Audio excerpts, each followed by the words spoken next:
Rage Against the Machine from Los Angeles, California. They believed in freedom, questioned the authority, and knew their enemy. Four musical militants from Los Angeles who took political and social activism to unprecedented sonic levels. They rocked, rapped, and above all, rebelled. And now this weekend at Coachella, for the first time in 7 years, Rage Against the Machine will make their return. What better place than here? What better time than now? Listening to a Rage record or seeing them live was like taking a political science class. This song is about being an individual, about searching and finding new information and using your strength as an individual to attack. From 1992 to the 2000 departure of its revolutionary mouthpiece, Zach De La Rocha, rock's version of the ACLU took on issues that few others would touch. People around Los Angeles and around the country know that there won't be peace in LA until we've established peace in Chiapas. They spoke up for condemned political prisoners, stripped down to protest censorship, disturbed the Democratic National Convention to protest our two-party system, and tirelessly supported rebel groups like Mexico's Zapatistas and Peru's Shining Path.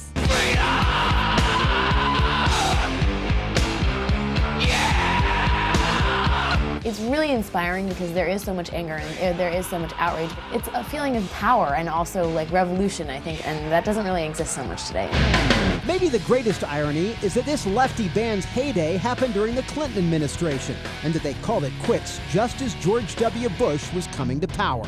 One can only imagine what Zach and Tom's righteous indignation would have made of a world of Guantanamo, Abu Ghraib, and the Patriot Act. So while the time might seem ripe for a Rage reunion, fans might be asking themselves, what took them so long? Who controls the past now? Controls the future?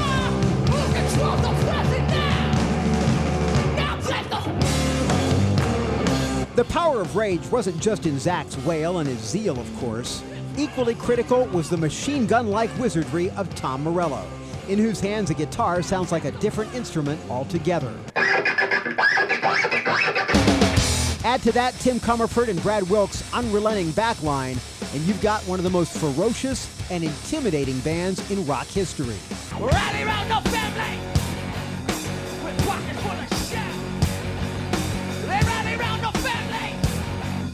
We're pockets full of shit. I remember being this kid, 15-year-old kid, and seeing Rage Against the Machine, seeing Zach on stage, and actually just getting full-on booted in the head in the mosh pit, and it was this big thing to be, coming out with a bleeding head and being like, I got kicked in the head during a Rage Against the Machine show.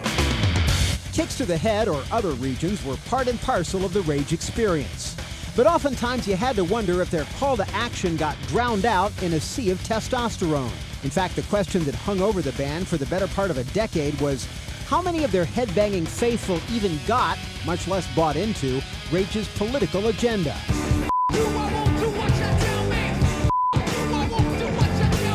Like any great movement, it ran out of steam.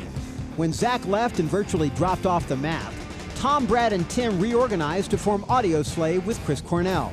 And the rumors of bad blood between frontman and band were so rampant that just a few years ago, few would have taken a bet that Rage would ever return. Do you guys have any sort of contact with Zach anymore at this point?